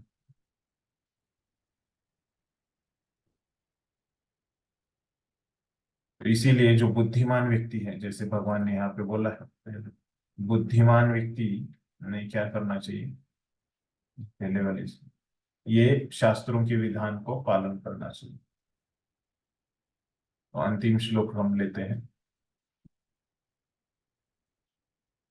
तस्मात् शास्त्रं प्रमाणं ते कार्य अकार्यं व्यवस्थितो ज्ञात्वा शास्त्रं विधानोक्तं कर्म कर्तुमिहार्हसि। क्या बोल रहे हैं, इसीलिए वे, तस्मात्, अतएव, मनुष्य को यह जानना चाहिए कि शास्त्रों के विधानों के अनुसार क्या कर्तव्य है और क्या अकर्तव्य है। तो कार्य अकार्य व्यवस्थितो, है। तो ये हमको अच्छी तरह से निश्चित पता होना चाहिए कि क्या कर्तव्य है और क्या अकर्तव्य है कार्यों से। उसे विधि विधानों को जानकर कर्म करना चाहिए, जिससे वह क्रमशः ऊपर उठ सके, है। तो वही बात बता रहे है ना, और फिर से रिपीट करके उसका महत्व हमको बता रहे है ना। लगभग वैसे 23 के जैसा ही है ना। शास्त्रों को आचरण करने की क्या जरूरत है अपने जीवन में, ये बात यहाँ पे बताई गई। तो प्रभुपाद क्या बोलते हैं तात्पर्य में, तो जो वैदिक जो ज्ञान है ना, उसका परम अवस्था क्या है। वे, तो सर्वोच्च अवस्था क्या है कि कृष्ण को जानना, जो 15वें अध्याय में कहा है। सभी विधि विधान जो है वो किसके लिए है, कृष्ण को जानने के लिए है। तो इस प्रकार से यहाँ पे प्रभुपाद बता रहे हैं। और अब हम आगे देखेंगे कि भक्ति रसामृत सिंधु ग्रंथ में, है ना, तो वहां पे रूप गोस्वामी क्या लिखते हैं, इस सभी जो नियम है ना, तो उसका उद्देश्य क्या है, सभी विधि विधानों का, कि हमेशा कृष्ण का स्मरण रहना और कृष्ण को कभी नहीं भूलना, है ना। Always remember Krishna and never forget Krishna. तो ये क्या है, सभी नियमों के पीछे ये उद्देश्य होना चाहिए, है ना। यहाँ पे भगवत गीता के पिछले 15वें अध्याय का जो 15वां श्लोक है ना, वेदेश्च सर्वे अहम एव वेद्यो, है ना, इस प्रकार से कृष्णा बोलते हैं। तो सभी वेदों का स्वार उद्देश्य क्या है कि कृष्ण को जानने के लिए ये सब वेद है। तो फिर आगे प्रभुपाद क्या बोलते हैं कि जो चैतन्य महाप्रभु है ना, तो उन्होंने हमको सिखाया है ना, कि ये मुक्ति कैसे आसानी से हमको प्राप्त करना है। इस विधि को अत्यंत सरल बनाया है ना, इस प्रकार से बोल, उन्होंने लोगों से केवल हरे कृष्ण महामंत्र जपने तथा भगवान की भक्ति में प्रवृत्त होने और अर्चा विग्रह को अर्पित भोग का उच्छिष्ट खाने के लिए कहा है। तो ये विधि विधान क्या है, हमारे लिए चैतन्य महाप्रभु ने बहुत आसान करके दिए। आप हरे कृष्ण महामंत्र का जप कीजिए और अर्चा विग्रह को अर्पित ही आप जो प्रसाद है वो प्राप्त कीजिए। ये सिंपल कर दिया है चैतन्य महाप्रभु ने। तो फिर उसका परिणाम क्या हो जाएगा, रिजल्ट क्या हो जाएगा, जो व्यक्ति इन भक्ति कार्यों में संलग्न रहता है, जो व्यक्ति ऐसे करता है जो चैतन्य महाप्रभु ने दिया है, उसे वैदिक साहित्य से अवगत और चार सार तत्वों को प्राप्त हुआ माना जाता है। तो क्या है कि उसका पूरा वैदिक साहित्य उसको पता है, ऐसे मान लिया जाता है। और सार तत्वों को प्राप्त हुआ, मतलब उसने वेदों का जो सार है वो ग्रहण कर लिया, इस प्रकार से उसको माना जाता है। निसंदेह उन सामान्य व्यक्तियों के लिए जो कृष्ण भावना भावित नहीं है या भक्ति में प्रवृत्त नहीं है, करणीय तथा अकरणीय कर्म का निर्णय वेदों के आदेशानुसार किया जाना चाहिए। तो ये तो भक्तों के लिए बताया प्रभुपाद ने, लेकिन जो भक्त नहीं है ना, तो उनके लिए क्या, जो सर्वसामान्य व्यक्ति है, जो कृष्ण भावना भावित नहीं है ना, भक्ति में प्रवृत्त नहीं है, तो उनको क्या है कि उनको पता होना चाहिए करणीय मतलब क्या करना है, तथा अकरणीय कर्मों का निर्णय वेदों के आदेशों के अनुसार किया जाना चाहिए। वेदों में जो बताया गया है कि ये करना है नहीं करना है, ये उसके अनुसार उन्होंने करना चाहिए, और मनुष्य को तर्क किए बिना तदनुसार कर्म करना चाहिए। तो इसी के इसके लिए जो वेदों में कहा गया है, आप सब लोगों ने ईशोपनिषद पढ़ा है ना? तो वहां पे कौन सा उदाहरण देते हैं ईशोपनिषद में प्रभुपाद, कि ये वेदों में बिना तर्क के अनुसार कर्म करना चाहिए। क्या उदाहरण देते हैं? याद है किसी को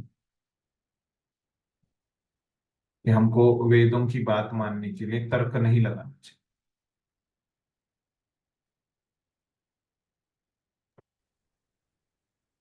हमारे सेंसेस इम्परफेक्ट है।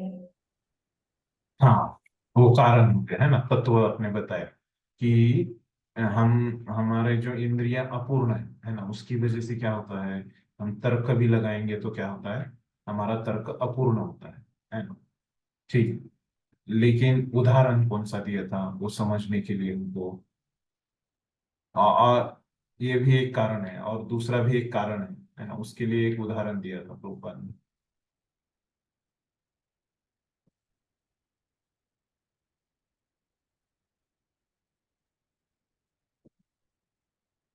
हाँ, देखिए यहाँ पे करुणा माता जी ने बताया है कि कैसे जो गाय का गोबर है ना? याद आ रहा है किसी को क्या उदाहरण था गाय के गोबर का? कोई बताना चाहेगा? हरे कृष्ण प्रभु जी। हाँ हाँ, हरे कृष्ण।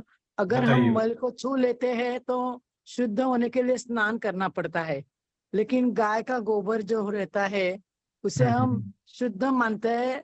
कौन सी भी अशुद्ध चीज जगह होगी तो उसको गोबर से लिपने से उसकी शुद्धिकरण हो जाती है।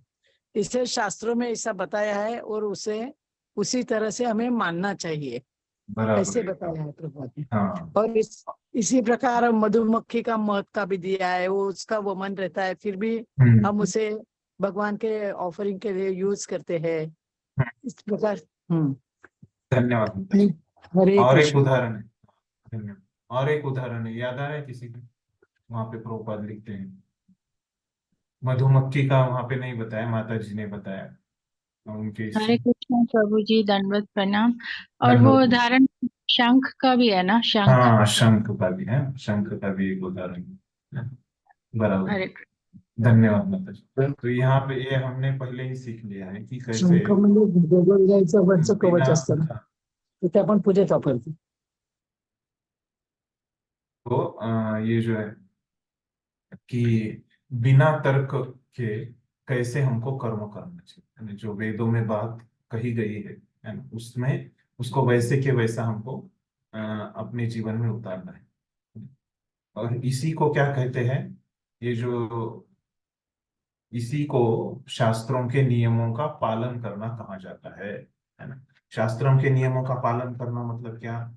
जो वेदों में शास्त्रों में बात कही गई है उसका वैसे के वैसा पालन करना है। तो इसीलिए प्रभुपाद हमेशा यथारूप यथारूप एज इट इज है ना, इस प्रकार से बोलते थे। तो उसमें कुछ बदलाव नहीं करना चाहिए। तो शास्त्रों में वे चार मुख्य दोष नहीं पाए जाते, है ना? तो क्यों ऐसे शास्त्रों की बात, वेदों की बात हमको माननी चाहिए? वो ईशोपनिषद में हमने ये पढ़ा है ना? वहां पे लिखा था प्रभुपाद ने कि कैसे चार दोष उसमें नहीं होते, उसको अपौरुषेय कहा जाता है ना? कौन से चार दोष? तो यहाँ पे है, हमारी इंद्रिया पूर्ण है, कपटता, त्रुटि, मोहग्रस्त हो जाते हैं, है ना? तो ये हम में है लेकिन शास्त्रों में नहीं है, क्योंकि वो तो भगवान से उत्पन्न हुए हैं, वेद भगवान से उत्पन्न हुए हैं।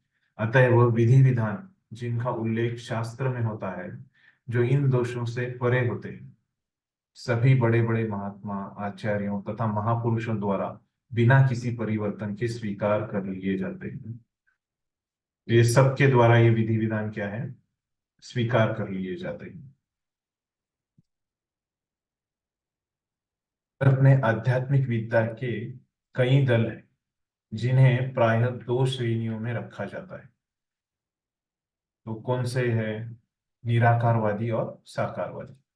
दोनों ही दलों में वेदों के नियमों के अनुसार अपना जीवन बिताते हैं, है ना। तो दोनों ये वेदों को मानते हैं। तो ये निराकारवादी मतलब मायावादी लोग होते हैं, है ना। साकारवादी मतलब ये भक्तों का, है ना, जो भगवान के रूप को मानते हैं।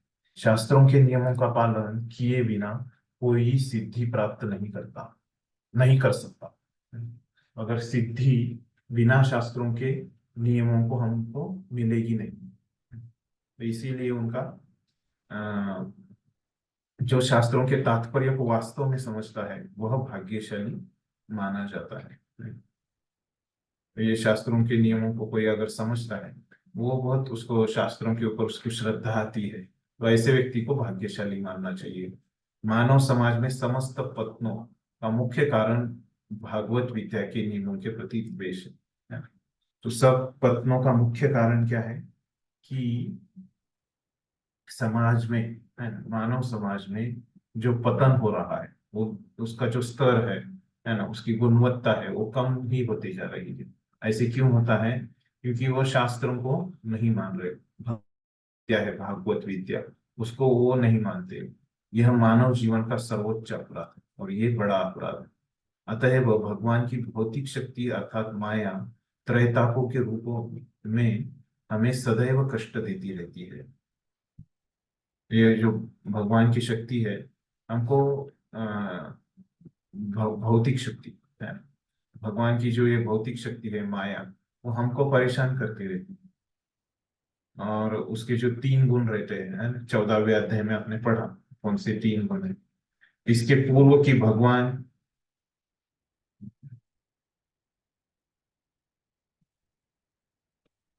इसके पूर्व की भगवान के ज्ञान का मार्ग खुले, मनुष्य को कम से कम सतोगुण तक ऊपर उठना होता है। भगवान के बारे में ज्ञान प्राप्त करे, है ना? उसका भगवान के बारे में जब तक ज्ञान प्राप्त करे तो कम से कम हमको सत्व गुण तक, मतलब भक्ति करने से पहले हमको कम से कम सत्व गुण तक तो आना चाहिए। सत्व गुण में आएंगे तो हमको आसान होता है।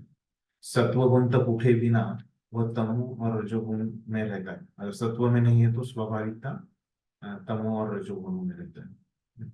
रजो तथा तमोगुण व्यक्ति, है ना, उसकी वजह से क्या होता है? शास्त्रों, पवित्र मनुष्य तथा भगवान के समुचित ज्ञान की खिल्ली उड़ाते हैं। तो ये रजो और तमोगुण की वजह से हम क्या करते हैं?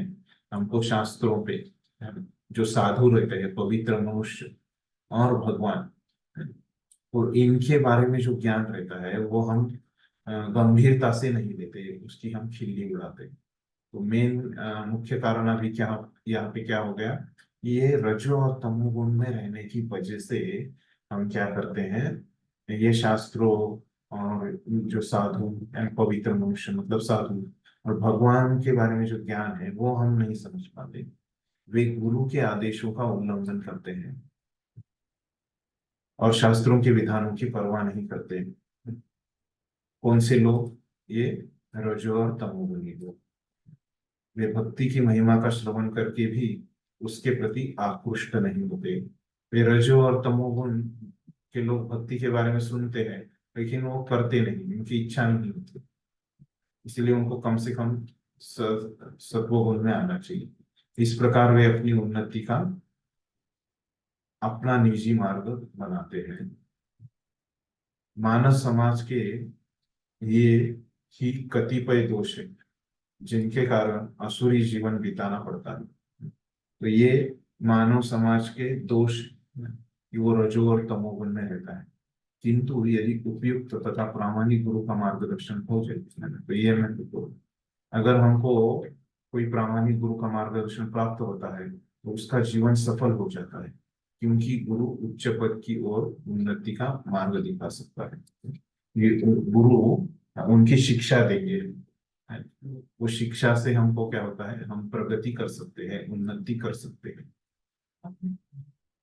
तो इस प्रकार से ये 16वां अध्याय। यहाँ पे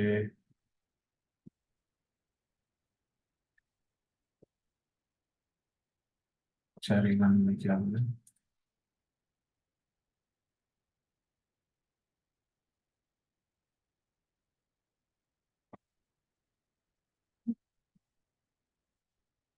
तो ये अध्याय में हमको क्या समझ में आ गया कि कोई अगर शास्त्रों को अपने जीवन में उतारता है ना, तो उसको उसका उनका ध्येय मिलता है। अगर नहीं स्वीकारता तो वो नरक में चला जाता है। इस प्रकार से ये संक्षिप्त में हमको यहाँ पे सीखने को मिलता है।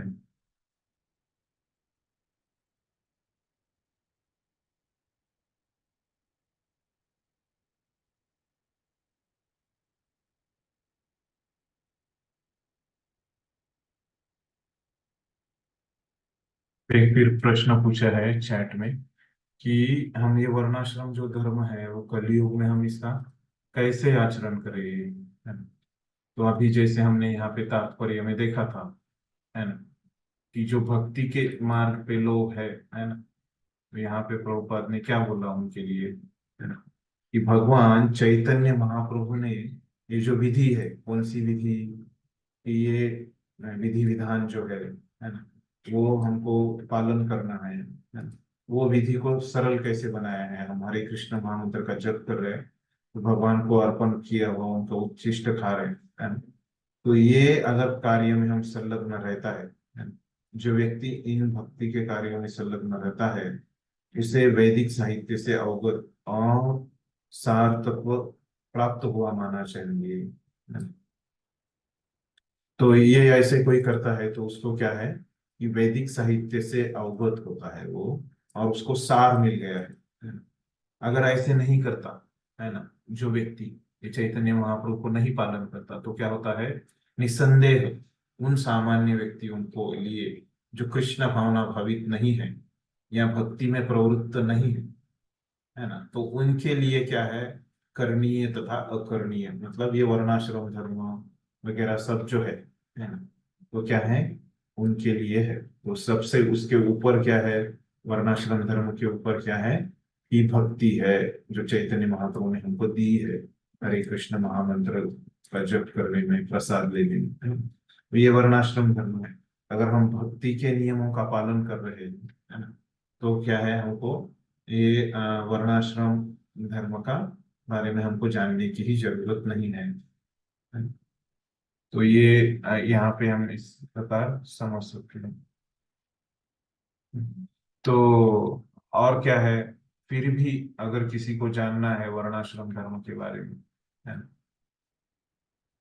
तो के बारे में भागवतम के 7वें स्कंद में अधिक वर्णन दिया गया है। तो पूरे ब्रह्मचारी, गृहस्थ, वानप्रस्थ, संन्यास, है। तो इसके बारे में विस्तार से भागवतम के 7वें स्कंद में आ, जैसे 11वें या 12वें अध्याय के बाद, है, 7वें स्कंद में 15 अध्याय है, तो 11वें से 15वें अध्याय के बीच में ये इसका वर्णन किया है। तो वहां से आप पढ़ सकते हैं, अभी मुझे पूरा याद नहीं है। और हमने भी देखा ना अभी जो ये 16वें अध्याय में भी आ, ये पहले जो 26 गुण थे, है ना, वो 26 गुणों में कुछ गुण सन्यासियों के लिए बताए थे, कुछ गुण ब्रह्मचारियों के लिए बताए थे, कुछ गुण गृहस्थों के लिए बताए थे, है ना, वो सुना होगा ना। तो उसमें भी हमको वो पता चलता है कि वर्णाश्रम धर्म पालन करने के लिए क्या क्या गुणों की आवश्यकता है। तो खास करके था कि कलयुग में, है ना, तो कलयुग में तो बता दिया कि कैसे चैतन्य महाप्रभु का विशेष उन्होंने अरेंजमेंट किया है। जो लोग वो नहीं कर पाते भक्ति का, तो उनके लिए है। आपके प्रश्न का उत्तर मिल गया माता जी? प्रभु जी, नॉर्मल लोगों के लिए अभी हम लोग तो इस्कॉन से जुड़ रहे हैं, तो हमको तो महामंत्र जाप ये पता है, पर नॉर्मल लोगों के लिए कैसे हम बताएंगे कि ये आपका वर्णाश्रम धर्म है या आप ये कर सकते हैं, तो ऐसा मेरा क्वेश्चन। हाँ हाँ हाँ। तो उसमें से थोड़ा सा गुण बताए थे, जैसे सन्यासी वगैरह की आपने सुना था कि इसमें जो 26 गुण है उसमें से कुछ बनाए। आपको और विस्तार से चाहिए तो उधर आप देख लो भागवतम में, नहीं तो रोदनी वगैरह में है, साहोक में दिए हैं। आपको मैं भेज सकता हूँ, भेज दूंगा मैं आपको व्हाट्सएप ग्रुप में जो दिए है गुण। ठीक है। असीम चैतन्य प्रो, आपको कुछ प्रश्न था? हरे कृष्णा प्रभु जी, दंडवत प्रणाम। हाँ दंडोत। आवाज आ रही है ना? हाँ आ रही है। अच्छा, मुझे ऐसा पूछने का था, जो निराकारवादी और साकारवादी, ये दो प्रकार है ना। महाराज जी निराकार मानते हैं और सगुण उपासना नहीं करते, हम्म। और हम लोग जो है साकारवादी, ये हम्म। विग्रह की पूजा करते हैं। हम्म। तो मगर निराकारवादी जो मायावादी लोग हैं, वो भी सब पांचों देवता की पूजा करते हैं। हाँ। विष्णु, हम्म। शंकर, मत्स्य, वैष्णव, देवी हम्म। और सूर्य देवता। कई लोग सूर्य, आर्य आर्य समाज जो है सनातन का, वो लोग सूर्य भगवान को मानते हैं। तो इसके बारे में कुछ बता सकते हैं कि ऐसा क्यों होता है हर टाइम पे? मायावादी मतलब पूरा एकदम भगवान को मतलब ये नहीं मानते, सगुण उपासना नहीं मानते, ऐसा ऐसा हर जगह लेक्चर में आता है सुनने को। तो मुझे थोड़ा डाउट आता है कभी। नहीं, उनके मनोभाव में अंतर रहता है। जो अच्छा। भक्त लोग जो रहता है, यस अर्चा सर। विग्रह की पूजा करते हैं, तो वो हाँ। क्या है कि भगवान के सेवक समझ के करते हैं, है ना? अच्छा। हाँ, और ये क्या है कि भगवान ने ये पद्धति दी है अर्चा विग्रह की सेवा। अच्छा। भक्ति भक्ति का एक अंग है, 64 हाँ। अंगों में जो महत्वपूर्ण अंग है, उसमें हम्म। ये अर्चा विग्रह की सेवा बताई गई है ना? साधना भक्ति के जो अंग है, हमारी हमको शुद्ध करने के लिए, है यस ना? सर। तो उस ये भक्तों का मनोभाव रहता है। और मायावादी का मनोभाव क्या रहता है? तो उन मायावादी का कहना क्या रहता है कि वो सब लोग माया में अटक गए, उनको बाहर निकलना है ना? और ये अर्चा विग्रह का उपासना करके ये माया से वो बाहर आ जाएंगे। ऐसे नहीं कि अच्छा। वो भगवान के सेवक समझते हैं, या जो ये पंचोपासना करते हैं, जैसे गणेश है, हाँ। उसमें से शिव जी है, और देवी, एक दुर्गा देवी, दुर्गा देवी है, और दो तो सूर्य ये, देवता, हाँ सूर्य देवता, और और कृष्ण, कृष्ण भगवान। हाँ उनके इसमें कृष्ण भी है। कृष्ण है क्या? मुझे हाँ। याद नहीं अभी, पांच, 5 लोगों से। हाँ। पांच में कृष्ण भी है। ओके।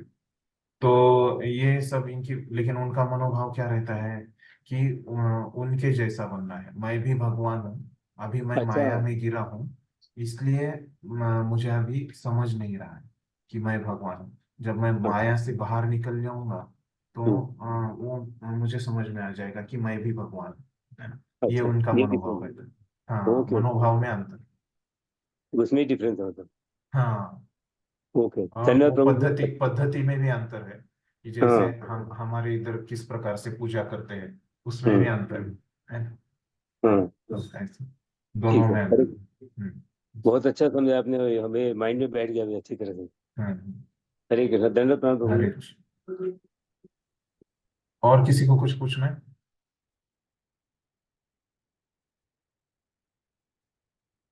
आगे हम 17वें अध्याय को शुरू करते हैं। किसी को कुछ प्रश्न नहीं है तो हमने देखा अभी 16वें अध्याय में हमने देखा कि कैसे प्रभुपाद के हिसाब से जो अतिरिक्त जड़ें है, किसकी, जो अश्वत्थ वृक्ष है ना? तो उसकी अतिरिक्त जो जड़ें हैं, है ना, उसके शुभ और अशुभ, मतलब क्या, असुरी और दैवी गुणों का यहाँ पे वर्णन हो गया है ना? प्रभुपाद ने किया। हाँ, और कृष्ण कृष्ण ने उसके बारे में बताया अर्जुन को, है ना? तो अभी ये कृष्ण का सब सुना अर्जुन ने, है ना? जो 16वें अध्याय में पूरा कृष्ण ही बोलते हैं, है ना? अर्जुन को कुछ बोलने का चांस नहीं है ना? तो आप देखो सब कृष्ण ने ही श्लोक बोले। अभी कृष्ण ने ये सब बताया है उनको 15वें अध्याय में, 16वें अध्याय में, है ना? तो फिर अर्जुन को कुछ प्रश्न आता है ना? तो क्या प्रश्न आता है अर्जुन को? तो वो अभी 17वें अध्याय के पहले श्लोक में अर्जुन पूछता है। तो श्रद्धा के विभाग है ना। 17वें अध्याय का नाम है श्रद्धा के विभाग। तो हम देखेंगे कि क्या क्या विभाग है श्रद्धा के। तो अर्जुन को क्या पहले प्रश्न आता है वो हम देखेंगे। अर्जुन उवाच यह शास्त्र विधि सॉरी ये शास्त्र विधि उत्सृज्य यजन्ते श्रद्धयान्विता तेषां निष्ठा तु का कृष्ण सत्वम आहो रजस्तम। तो क्या बोल रहे हैं इसमें, ये शास्त्र विधि उत्सृज्य। तो पहले तो अर्जुन बोल रहे हे कृष्ण, जो लोग शास्त्रों के नियमों का पालन न कर सके अपनी कल्पना के अनुसार पूजा करते हैं, उनकी स्थिति कौन सी है।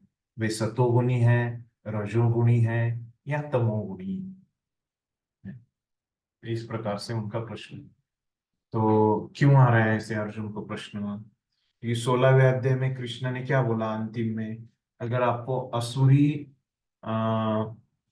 गुणों से बाहर निकलना है ना, तो क्या उपाय दिया कृष्ण ने 4 श्लोकों में, कोई बताएगा। जो आज हमने चर्चा किया, उपाय क्या दिया कृष्ण ने अंतिम के 4 श्लोकों में। शास्त्रों के नियमों का पालन करके ही अ, जोर से बोल। ऊपर, शास्त्रों के नियमों का पालन करके ही ऊपरी योनियों में जा सकते हैं, या हाँ क्रोध लोभ हाँ, से वहां से दूर शुरुआत करनी। हाँ, शास्त्रों के। और वो क्यों बोला शास्त्रों के नियमों का पालन करने को क्यों बोला।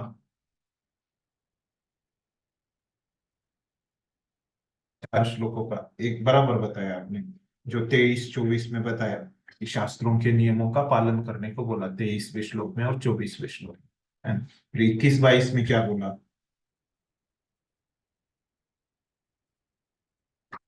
काम क्रोध लोभ के कारण ही हाँ, कर्म और ये बंधन। दोनों का कैसे कनेक्शन लगाया कृष्ण ने कि ये काम क्रोध लोभ में जो मूल है वो क्या है, काम है ना।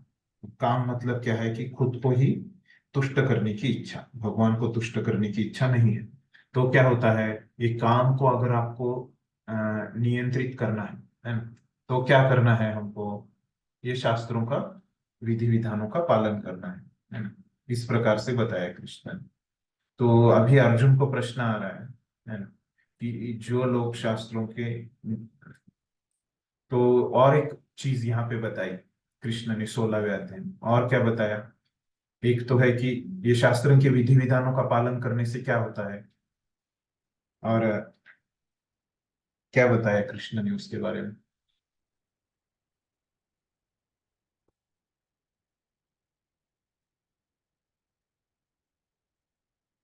क्या होता है शास्त्रों के विधि विधानों का पालन करने से, कौन से लोग ये विधि विधानों का पालन कर सकते हैं। जो 2 प्रकार के लोग बोले 16वें अध्याय में,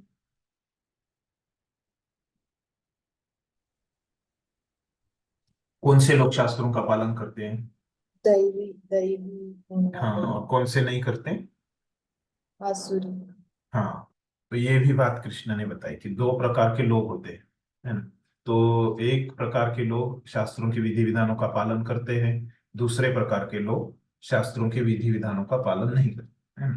तो यहाँ तक कृष्ण ने बताया 16वें अध्याय में। तो अर्जुन को इतना समझ में आ गया।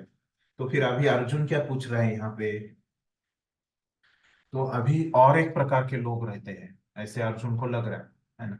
जो लोग शास्त्र के नियमों का पालन न करके, है ना, तो क्या कर रहे हैं वो लोग, शास्त्रों के विधानों का पालन नहीं कर रहे, है ना, लेकिन अपनी कल्पना के अनुसार पूजा करते हैं, उनकी स्थिति कौन सी है। तो मतलब क्या करते हैं वो, हमने चर्चा की है कि कैसे भगवान की पूजा कैसे करनी है, ये भी शास्त्रों में बताया गया है। तो उसके अनुसार ही हमको क्या करना है, भगवान की पूजा करनी है।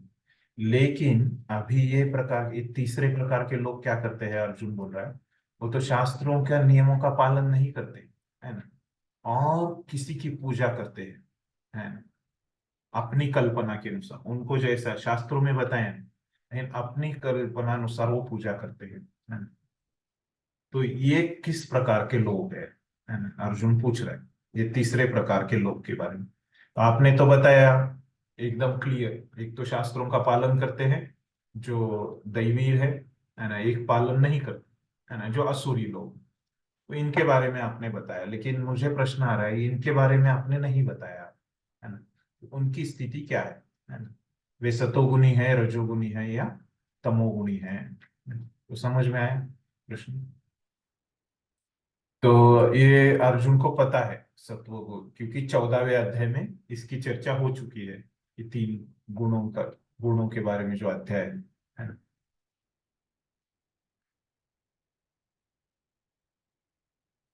कि प्रभुपाद तात्पर्य में क्या समझाते हैं इसके बारे में देखिए।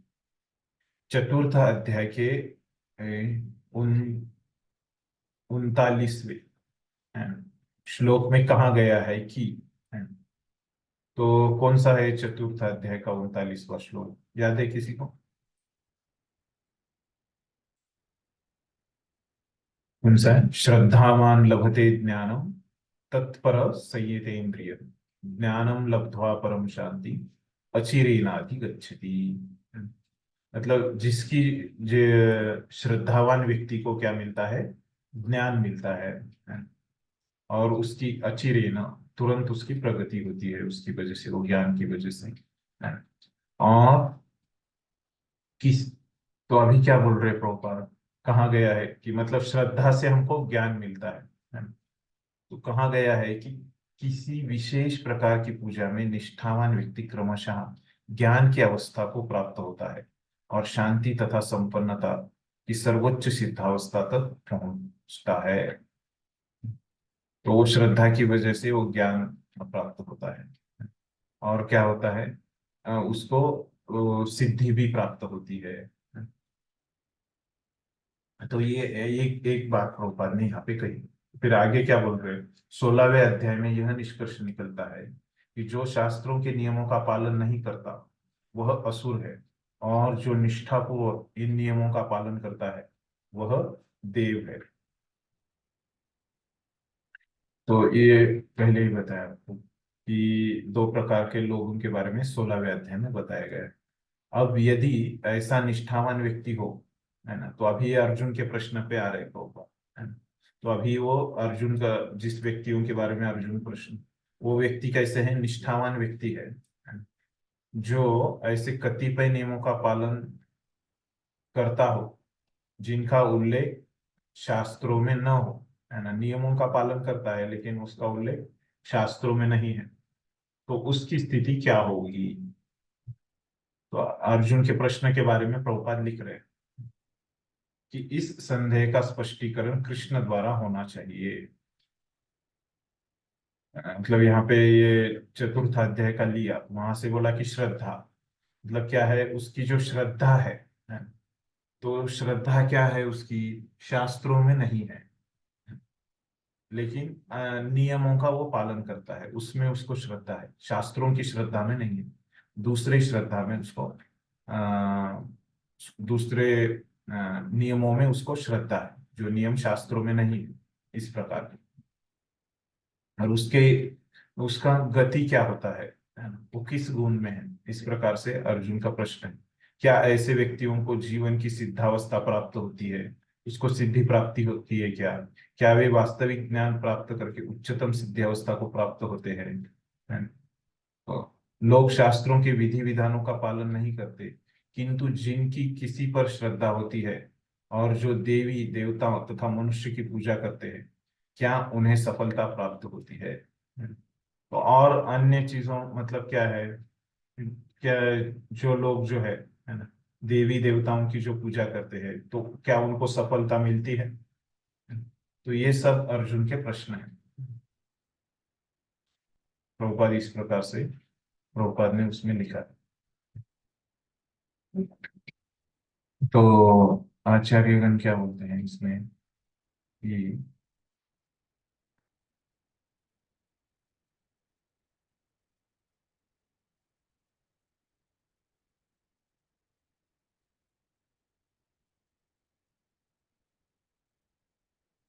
दूसरा, समझ गए अर्जुन का प्रश्न? तो अभी कृष्ण अगले श्लोक में इसका उत्तर देना शुरू करते हैं। तो क्या बोलते हैं, श्री भगवान उवाच त्रिविधा भवति श्रद्धा देहिनां सा स्वभावजा सात्विकी राजसी चैव तामसी चेति ताम शृणु। तो यहाँ पे क्या बोल रहे हैं कि देहधारी जीव द्वारा अर्जित गुणों के अनुसार उसकी श्रद्धा तीन प्रकार की हो सकती है। तो उस देहधारी जीव द्वारा अर्जित गुणों, तो उसके अर्जित गुण क्या है, तीन प्रकार के, सत्व, रजो और तमो, है ना। तो वो गुणों की वजह से क्या होती है, उसकी जो श्रद्धा है वो भी तीन प्रकार की होती है, सतोगुनी, रजोगुनी और तमोगुनी। अब इसके विषय में मुझसे सुने, है ना। तो अभी उसकी कैसे श्रद्धा है, जो वो नियमों का पालन कर रहा है, सतोगुनी है, रजोगुनी है या तमोगुनी है, उसके प्रकार से उसको ये मिलेगा, उसका परिणाम मिलेगा। तो इसके बारे में मैं आगे और विस्तार से तुमको बताऊंगा। इस प्रकार से अभी कृष्ण ने बोला।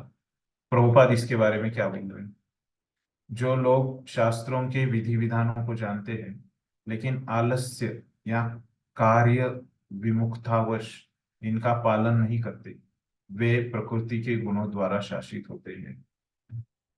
मतलब ये जो लोग, ये अभी यहाँ पे हम चर्चा कर रहे हैं, अर्जुन का जो प्रश्न है ना, कि जो लोग शास्त्रों के नियमों का पालन नहीं करते लेकिन दूसरे अपने मन के अनुसार नियमों का पालन करते हैं, तो उनके साथ क्या होता है ना। तो प्रभुपाद यहाँ पे बोल रहे हैं कि जो शास्त्रों का नियम का वो जानते हैं और उसका पालन नहीं करते, तो क्या हो जाएंगे, ये लोग तीन गुणों में आ जाएंगे, और पालन करते हैं तो उसके ऊपर उठ जाएंगे, है ना, दिव्य हो जाएंगे। वे अपने सतोगुनी, रजोगुनी या तमोगुनी पूर्व कर्मों के अनुसार एक विशेष प्रकार का स्वभाव प्राप्त करते हैं।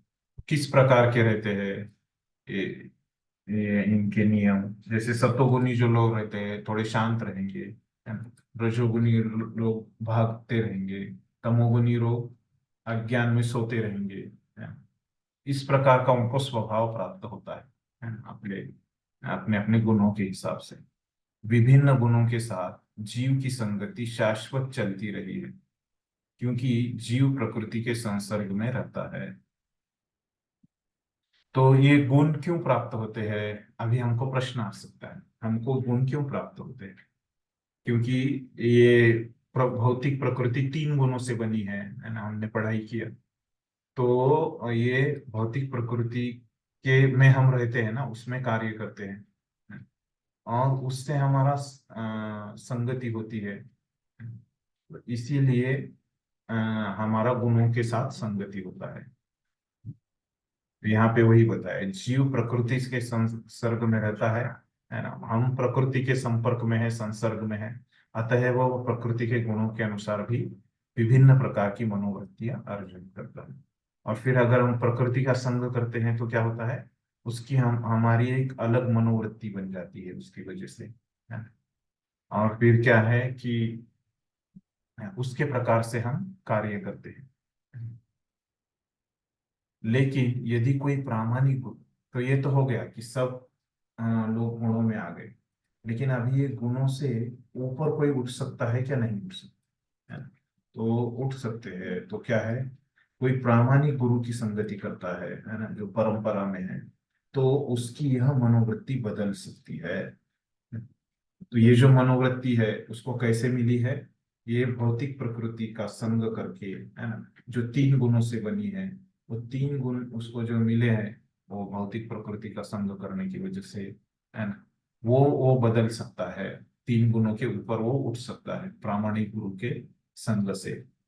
वह क्रमशः अपनी स्थिति तमोगुण से सतोगुण या रजोगुण से सतोगुण, है ना, मतलब वो तमोगुण में रहेगा तो धीरे धीरे तमो से एकदम सत्व में नहीं आएगा, तमोगुण से रजोगुण में आएगा, रजोगुण से तमोगुण में आ सकता है गुरु के मार्गदर्शन में। कहने का तात्पर्य यह है कि प्रकृति के किसी गुण विशेष में अंधविश्वास करने से ही व्यक्ति सिद्धि प्राप्त नहीं कर सकता।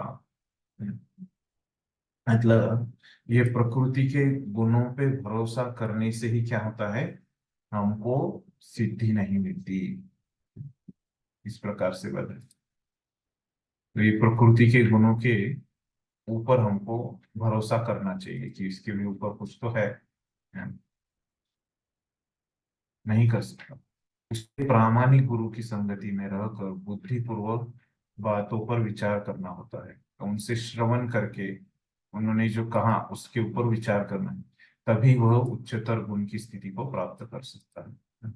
तो ये उच्चतर गुण में कैसे आने हैं, जो गुरु का संग करके, मतलब उनसे सुन के, है ना, उनसे सुनने के बाद उनके वचनों पे विचार करके हम इस सत्व गुण में आ सकते हैं, उच्चतर गुण में आ सकते हैं, या उससे भी ऊपर आ सकते हैं। तो प्रभुपाद इसके बारे में इस प्रकार से लिख रहे हैं। तो अभी देखिए यहाँ पे स्वभाव मतलब क्या होता है, स्वभाव प्राप्त करते हैं, मतलब क्या होता है कि जो हमारे पहले वाले हमारे मनोभाव है ना, पहले जो हमको अनुभव आए हैं जीवन में, है ना, उसकी वजह से हमारा स्वभाव बनता है ना। हमको प्रश्न हो सकता है कि हमारा स्वभाव कैसे बनता है, किस प्रकार से बनता है ना। जैसे हम हाँ, हमारे जीवन में जिस प्रकार के हमको अनुभव आए, उस प्रकार से हमारा स्वभाव बनता है ना। अगर एक व्यक्ति को नकारात्मक अनुभव आया है तो उसका स्वभाव नकारात्मक हो जाता है, उसको सकारात्मक अनुभव आया है तो उसको स्वभाव सकारात्मक होता है। उसको पहले कैसे अनुभव आए है जीवन में, उसके ऊपर उसका स्वभाव बनता है।